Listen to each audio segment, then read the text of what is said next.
प्रस्तुत है प्रेमचंद जी द्वारा लिखित कहानी पंच परमेश्वर। जुम्मन शेख और अलगू चौधरी में गाढ़ी मित्रता थी। साझे में खेती होती थी, कुछ लेन देन में भी साझा था। एक को दूसरे पर अटल विश्वास था। जुम्मन जब हज करने गए थे तब अपना घर अलगू को सौंप गए थे और अलगू जब कभी बाहर जाते तो जुम्मन पर अपना घर छोड़ देते थे।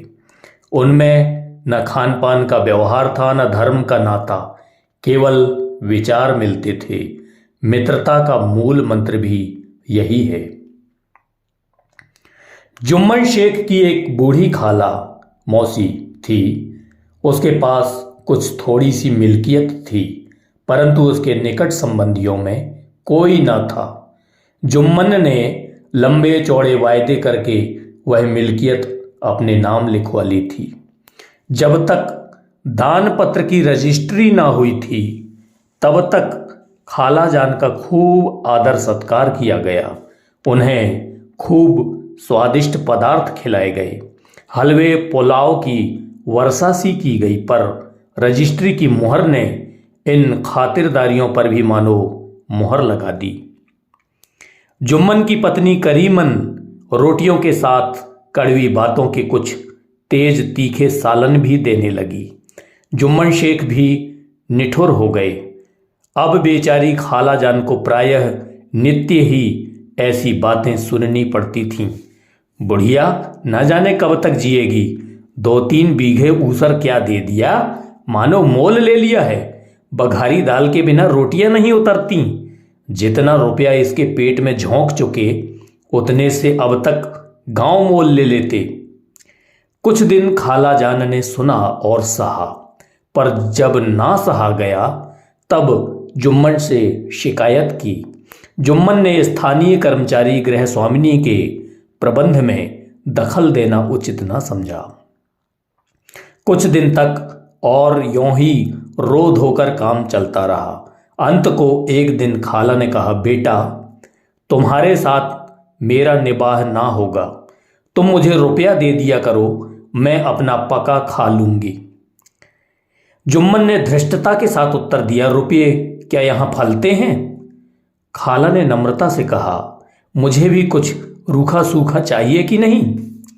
जुम्मन ने गंभीर स्वर से जवाब दिया, तो कोई यह थोड़े ही समझा था कि तुम मौत से लड़कर आई हो। खाला बिगड़ गई। उन्होंने पंचायत करने की धमकी दी। जुम्मन हंसे, जिस तरह कोई शिकारी हिरन को जाल की तरफ जाते देखकर मन ही मन हंसता है। वह बोले, हाँ हाँ जरूर पंचायत करो, फैसला हो जाए। मुझे भी यह दिन रात की खटपट पसंद नहीं। पंचायत में किसकी जीत होगी इस विषय में जुम्मन को कुछ भी संदेह ना था। आसपास के गांवों में ऐसा कौन था जो उनके अनुग्रह का ऋणी ना हो? ऐसा कौन था जो उनको शत्रु बनाने का साहस कर सके? किसमें इतना बल था जो उनका सामना कर सके? आसमान के फरिश्ते तो पंचायत करने आवेंगे नहीं। इसके बाद कई दिन तक बूढ़ी खाला हाथ में एक लकड़ी लिए आसपास के गांवों में दौड़ती रही। कमर झुककर कमान हो गई थी। एक एक पग चलना दूभर था, मगर बात आ पड़ी थी, उसका निर्णय करना जरूरी था। बिरला ही कोई भला आदमी होगा जिसके सामने बुढ़िया ने दुख के आंसू ना बहाए हों। किसी ने तो यूं ही ऊपरी मन से हूं करके टाल दिया, और किसी ने इस अन्याय पर जमाने को गालियां दी। कहा, कब्र में पांव लटके हैं, आज मरे कल दूसरा दिन, पर हवस नहीं मानती। अब तुम्हें क्या चाहिए? रोटी खाओ और अल्लाह का नाम लो। तुम्हें अब खेतीबाड़ी से क्या काम? कुछ ऐसे भी सज्जन थे जिन्हें हास्य रस के आस्वादन का अच्छा अवसर मिला।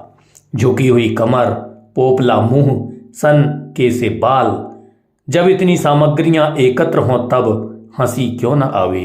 ऐसे न्यायप्रिय दयालु दीन वत्सल पुरुष बहुत कम थे जिन्होंने उस अबला के दुखड़े को गौर से सुना हो और उसको सांत्वना दी हो। चारों ओर से घूम घाम कर बेचारी अलगू चौधरी के पास आई। लाठी पटक दी और दम लेकर बोली, बेटा तुम भी दम भर के लिए मेरी पंचायत में चले आना। मुझे बुलाकर क्या करोगी? गांव के आदमी तो आवेंगे ही, अलगू ने कहा। खाला बोली, अपनी विपद तो सबके आगे रो आई, अब आने ना आने का अख्तियार उनको है। यूं आने को आ जाऊंगा मगर पंचायत में मुंह ना खोलूंगा। क्यों बेटा? अब इसका क्या जवाब दूं? अपनी खुशी, जुम्मन मेरा पुराना मित्र है, उससे बिगाड़ नहीं कर सकता।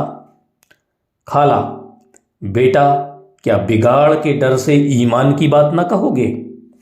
हमारे सोए हुए धर्म ज्ञान की सारी संपत्ति लुट जाए तो उसे खबर नहीं होती, परंतु ललकार सुनकर वह सचेत हो जाता है, फिर उसे कोई जीत नहीं सकता। अलगू इस सवाल का कोई उत्तर ना दे सका, पर उसके हृदय में ये शब्द गूंज रहे थे, क्या बिगाड़ के डर से ईमान की बात ना कहोगे?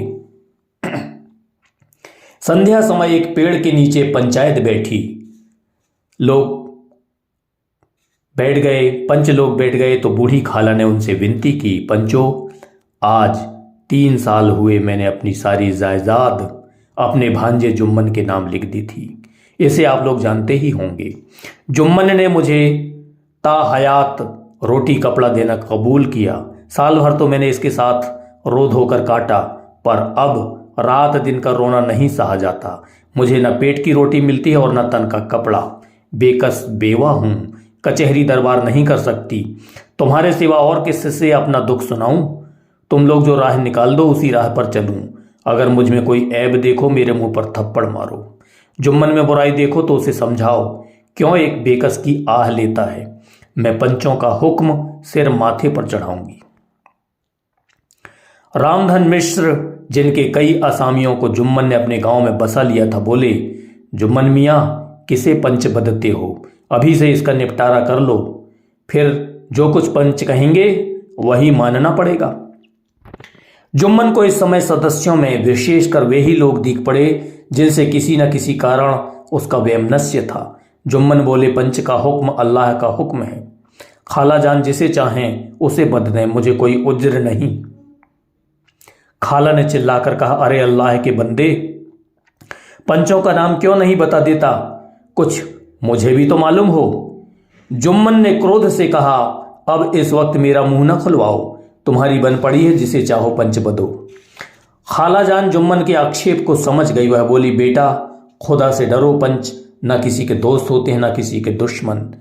कैसी बात कहते हो? और तुम्हारा किसी पर विश्वास ना हो तो जाने दो, अलगू चौधरी को तो मानते हो, लो मैं उन्हीं को सरपंच बदती हूं। जुम्मन शेख आनंद से फूल उठे, परंतु भावों को छिपाकर बोले, अलगू चौधरी ही सही, मेरे लिए जैसे रामधन में सिर वैसे अलगू। अलगू इस झमेले में फंसना नहीं चाहते थे। वे कन्नी काटने लगे, बोले, खाला तुम जानती हो कि मेरी जुम्मन से गाढ़ी दोस्ती है। खाला ने गंभीर स्वर से कहा, बेटा दोस्ती के लिए कोई अपना ईमान नहीं बेचता। पंच के दिल में खुदा बसता है। पंचों के मुंह से जो बात निकलती है वह खुदा की तरफ से निकलती है। अलगू चौधरी सरपंच हुए। रामधन मिश्र और जुम्मन के दूसरे विरोधियों ने बुढ़िया को मन में बहुत कोसा। अलगू चौधरी को हमेशा कचहरी से काम पड़ता था, अतएव वह पूरा कानूनी आदमी था। उसने जुम्मन से जिरह करनी शुरू की। एक एक प्रश्न जुम्मन के हृदय पर हथौड़े की चोट की तरह पड़ता था। रामधन मिश्र इन प्रश्नों पर मुग्ध हुए जाते थे। जुम्मन चकित थे कि अलगू को हो क्या गया। अभी यह अलगू मेरे साथ बैठा हुआ कैसी कैसी बातें कर रहा था। इतनी ही देर में ऐसी काया पलट हो गई कि मेरी जड़ खोदने पर तुला हुआ है। ना मालूम कब की कसर यह निकाल रहा है। क्या इतने दिनों की दोस्ती कुछ भी काम न आवेगी? जुम्मन शेख तो इसी संकल्प विकल्प में पड़े हुए थे कि इतने में अलगू ने फैसला सुनाया। जुम्मन शेख, पंचों ने इस मामले पर विचार किया। उन्हें यह नीति संगत मालूम होता है कि खाला जान को माहवार खर्च दिया जाए। हमारा विचार है कि खाला की जायदाद से इतना मुनाफा तो अवश्य होता है कि माहवार खर्च दिया जा सके। बस यही हमारा फैसला है। अगर जुम्मन को खर्च देना मंजूर ना हो तो हिब्बानामा रद्द समझा जाए। यह फैसला सुनते ही जुम्मन सन्नाटे में आ गए। जो अपना मित्र हो वह शत्रु का व्यवहार करे और गले पर छुरी फेरे, इसे समय के हेर फेर के सिवा और क्या कहें। जिस पर पूरा भरोसा था उसने समय पड़ने पर धोखा दिया। ऐसे ही अवसरों पर झूठे सच्चे मित्रों की परीक्षा की जाती है। यही कलयुग की दोस्ती है। अगर लोग ऐसे कपटी धोखेबाज ना होते तो देश में आपत्तियों का प्रकोप क्यों होता। यह हैजा, प्लेग आदि व्याधियां दुष्कर्मों के ही दंड हैं। मगर रामधन मिश्र और अन्य पंच अलगू चौधरी की इस नीति परायणता की प्रशंसा जी खोलकर कर रहे थे। वे कहते थे, इसका नाम पंचायत है, दूध का दूध और पानी का पानी कर दिया। दोस्ती दोस्ती की जगह है, किंतु धर्म का पालन करना मुख्य है। ऐसे ही सत्यवादियों के बल पर पृथ्वी ठहरी है, नहीं तो वह कब की रसातल को चली जाती। इस फैसले ने अलगू और जुम्मन की दोस्ती की जड़ हिला दी। अब वे साथ साथ बातें करते दिखाई नहीं देते। इतना पुराना मित्रता रूपी वृक्ष सत्य का एक झोंका भी ना सह सका। सचमुच वह बालू की ही जमीन पर खड़ा था। उनमें अब शिष्टाचार का अधिक व्यवहार होने लगा। वे मिलते जुलते थे, मगर उसी तरह जैसे तलवार ढाल से मिलती है। जुम्मन के चित्त में मित्र की कुटिलता आठों पहर खटका करती थी। उसे हर घड़ी यह चिंता रहती थी कि किसी तरह बदला लेने का अवसर मिले। अच्छे कामों की सिद्धि में बड़ी देर लगती है, पर बुरे कामों की सिद्धि में यह बात नहीं होती। जुम्मन को भी बदला लेने का अवसर जल्द ही मिल गया। पिछले साल अलगू चौधरी बटेसर से बैलों की एक बहुत अच्छी गोई मोल लाए थे। बैल पछाही जाति के सुंदर बड़े बड़े सींगों वाले थे। महीनों तक आसपास के गांवों के लोग उनके दर्शन करते रहे। दैवयोग से जुम्मन की पंचायत के 1 महीने बाद इस जोड़ी का एक बैल मर गया। जुम्मन ने दोस्तों से कहा, यह दगाबाजी की सजा है। इंसान सब्र भले ही कर जाए, पर खुदा नेक बद सब देखता है। अलगू को संदेह हुआ कि जुम्मन ने बैल को विष खिला दिया है। चौधराइन ने भी जुम्मन पर ही दुर्घटना का दोषारोपण किया। उसने कहा, जुम्मन ने कुछ कर करा दिया है। चौधराइन और करीमन में इस विषय पर एक दिन खूब ही वाद विवाद हुआ। दोनों देवियों ने शब्द बाहुल्य की नदी बहा दी। व्यंग्य, वक्रोक्ति, अन्योक्ति और उपमा आदि अलंकारों में बातें हुई। जुम्मन ने किसी तरह शांति स्थापित की। उसने अपनी पत्नी को डांट डपट कर समझा दिया। वह उसे उस रणभूमि से हटा भी ले गए। उधर अलगू चौधरी ने समझाने बुझाने का काम अपने तर्कपूर्ण सोटे से लिया। अब अकेला बैल किस काम का। उसका जोड़ बहुत ढूंढा गया, पर ना मिला। निदान यह सलाह ठहरी कि इसे बेच डालना चाहिए। गांव में एक समझू साहू थे। वह इक्का गाड़ी हाँकते थे। गांव से गुड़ घी लाद कर मंडी ले जाते। मंडी से तेल नमक भर लाते और गांव में बेचते। इस बैल पर उनका मन लहराया। उन्होंने सोचा, यह बैल हाथ लगे तो दिन भर में बेखटके 3 खेप हों। आजकल तो 1 खेप के लाले पड़े रहते हैं। बैल देखा, गाड़ी में दौड़ाया, बाल भौरी की पहचान कराई, मोल तोल किया और उसे लाकर द्वार पर बांध ही दिया। 1 महीने में दाम चुकाने का वादा ठहरा। चौधरी को भी गरज ही थी, घाटे की परवाह ना की। समझू साहू ने नया बैल पाया तो उसे लगे रगेदने। वह दिन में 3-3, 4-4 खेपें करने लगे। न चारे की फिक्र थी, न पानी की, बस खेपों से काम था। मंडी ले गए, वहां कुछ सूखा भूसा सामने डाल दिया। बेचारा जानवर अभी दम भी न लेने पाता था कि फिर जोत दिया। अलगू चौधरी के घर था तो चैन की बंशी बजती थी। बैलराम छठे छमाहे कभी बहली में जोते जाते थे, तब खूब उछलते कूदते और कोसों तक दौड़ते चले जाते थे। वहां बैलराम का रातिब था, साफ पानी, दली हुई अरहर की दाल और भूसे के साथ खली। और यही नहीं, कभी कभी घी का स्वाद भी चखने को मिल जाता था। शाम सवेरे एक आदमी खरहरे करता, पहुंचता और सहलाता था। कहाँ वह सुख चैन, कहाँ यह 8 पहर की खपत। महीने भर में वह पिस सा गया। इक्के का जुआ देखते हुए ही उसका लहू सूख जाता था। एक एक पग चलना दूभर था। हड्डियां निकल आई थीं, पर था वह पानीदार, मार की बर्दाश्त न थी। एक दिन चौथे खेप में साहू जी ने दूना बोझा लादा। दिन भर का थका जानवर पैर न उठते थे। उस पर साहू जी कोड़े फटकारने लगे। बस फिर क्या था। बैल कलेजा तोड़कर चला। कुछ दूर दौड़ा और चाहा कि जरा दम ले लूं, पर साहू जी को जल्द पहुंचने की फिक्र थी। अतएव उन्होंने कई कोड़े बड़ी निर्दयता के साथ फटकारे। बैल ने एक बार फिर जोर लगाया, पर बाद की शक्ति ने जवाब दे दिया। वह धरती पर गिर पड़ा और ऐसा गिरा कि फिर कभी न उठा। इस घटना को हुए कई महीने बीत गए। अलगू अपने बैल के पैसे मांगते, तब साहू और साहूआइन दोनों ही झल्लाए हुए कुत्तों की तरह भौंकते और अंड बंड बकने लगते। वाह, यहां तो सारे जन्म भर की कमाई लुट गई, सत्यानाश हो गया। इन्हें दामों की पड़ी है। मुर्दा बैल दिया था, उस पर दाम मांगने चले हैं। आंखों में धूल झोंक दी। सत्यानाशी बैल गले बांध दिया। हमें निरा पोंगा ही समझ लिया। हम भी बनिए के बच्चे हैं। ऐसे बुद्धू कहीं और होंगे। पहले जाकर किसी गड्ढे में मुंह धो आओ, तब दाम लेना। ना जी मानता हो तो हमारा बैल खोल ले जाओ। महीने भर के बदले 2 महीना जोत लो, और क्या लोगे। चौधरी के अशुभ चिंतकों की कमी ना थी। ऐसे अवसरों पर वे भी एकत्र हो जाते और साहू जी के बर्राने की पुष्टि करते, परंतु 150 रुपयों से इस तरह हाथ धो लेना आसान न था। एक बार वह भी गर्म पड़े। साहू जी बिगड़कर लाठी ढूंढने घर चले गए। अब साहूआइन ने मैदान लिया। प्रश्नोत्तर होते होते हाथापाई की नौबत आज पहुंची। साहूआइन ने घर में घुसकर किवाड़ बंद कर लिए। शोरगुल सुनकर गांव के भले मानस जमा हो गए। उन्होंने दोनों को समझाया, साहू जी को दिलासा देकर घर से निकाला। वह परामर्श देने लगे कि इस तरह सिर्फ टौगल से काम न चलेगा। पंचायत कर लो, जो कुछ तय हो जाए उसे स्वीकार कर लो। साहू जी राजी हो गए। अलगू ने भी हामी भर ली। पंचायत बैठ गई तो रामधन मिश्र ने कहा, देरी क्यों है, पंचों का चुनाव हो जाना चाहिए। बोलो चौधरी, किसको पंच बदते हो। अलगू ने दीन भाव से कहा, समझू साहू ही चुन ले। समझू खड़े हुए और कड़क कर बोले, मेरी ओर से जुम्मन शेख।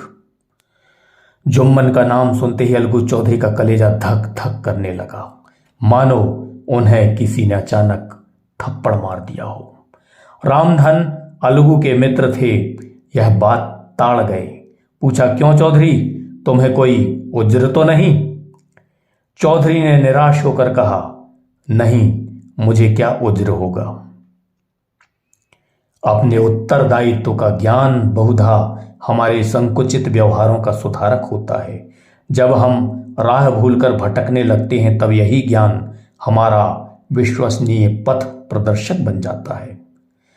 पत्र संपादक अपनी शांति कुटी में बैठा हुआ कितनी धृष्टता के साथ अपनी प्रबल लेखनी से मंत्रिमंडल पर आक्रमण करता है, परंतु स्वतंत्रता के ऐसे अवसर आते हैं जब वह स्वयं मंत्रिमंडल में सम्मिलित होता है। मंडल के भवन में पग धरते ही उसकी लेखनी कितनी मर्मज्ञ, कितनी विचारहीन, कितनी न्यायपरायण हो जाती है। जुम्मन शेख के मन में भी सरपंच का उच्च स्थान ग्रहण करते ही अपनी जिम्मेदारी का भाव पैदा हुआ। उसने सोचा, मैं इस वक्त न्याय के सर्वोच्च आसन पर बैठा हूं।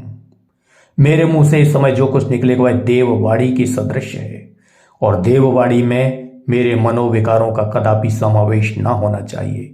मुझे सत्य से जौ भर भी टलना उचित नहीं। पंचों ने दोनों पक्षों से सवाल जवाब करने शुरू किए। बहुत देर तक दोनों दल अपने अपने पक्ष का समर्थन करते रहे। इस विषय में तो सब सहमत थे कि समझू को बैल का मूल्य देना चाहिए, परंतु 2 महाशय इस कारण रियायत करना चाहते थे कि बैल के मर जाने से समझू की हानि हुई। इसके प्रतिकूल 2 सभ्य मूल के अतिरिक्त समझू को दंड भी देना चाहते थे, जिससे फिर किसी को पशुओं के साथ ऐसी निर्दयता करने का दुस्साहस ना हो। अंत में जुम्मन ने फैसला सुनाया, अलगू चौधरी और समझू साहू, पंचों ने तुम्हारे मामले पर अच्छी तरह विचार किया। समझू साहू को उचित है कि बैल का पूरा दाम दे। जिस वक्त उन्होंने बैल लिया उसे कोई बीमारी ना थी। अगर उसी समय दाम दे दिए जाते तो आज समझू उसे फेर लेने का आग्रह न करते। बैल की मृत्यु केवल इस कारण हुई कि उससे बड़ा कठिन परिश्रम लिया गया और परिश्रम के बदले उसके दाने चारे का कोई अच्छा प्रबंध ना किया गया। रामधन मिश्र बोले, समझू ने बैल को जानबूझकर मारा है, अतएव उससे दंड लेना चाहिए। जुम्मन बोले, यह दूसरा सवाल है, हमको इससे कोई मतलब नहीं। झगड़ू साहू ने कहा, समझू के साथ कुछ रियायत होनी चाहिए। जुम्मन बोले, यह अलगू चौधरी की इच्छा पर निर्भर है, वह रियायत करें तो उनकी भलमनसी है। अलगू चौधरी फूले न समाये उठ खड़े हुए और जोर से बोले, पंच परमेश्वर की जय। इसके साथ ही चारों ओर प्रतिध्वनि हुई, पंच परमेश्वर की जय। प्रत्येक मनुष्य जुम्मन की नीति को सराहता। इसे कहते हैं न्याय। यह मनुष्य का काम नहीं, पंच में परमेश्वर वास करते हैं, यह उन्हीं की महिमा है। पंच के सामने खोटे को कौन खरा कह सकता है। थोड़ी देर बाद जुम्मन अलगू के पास आए और गले से लिपट कर बोले, भैया, जब से तुमने मेरा पंचायत में फैसला किया तब से मैं तुम्हारा प्राणघातक शत्रु बन गया था, पर आज मुझे ज्ञात हुआ कि पंच के पद पर बैठकर ना कोई किसी का दोस्त होता है न दुश्मन। न्याय के सिवा उसे कुछ नहीं सूझता। आज मुझे विश्वास हो गया कि पंच की जबान से खुदा बोलता है। अलगू रोने लगे। इस पानी से दोनों के दिलों का मैल धुल गया। मित्रता की मुरझाई हुई लता फिर हरी हो गई। आप सुन रहे थे प्रेमचंद जी द्वारा लिखित मशहूर कहानी पंच परमेश्वर। सुनने हेतु आपके प्रति आभार। धन्यवाद।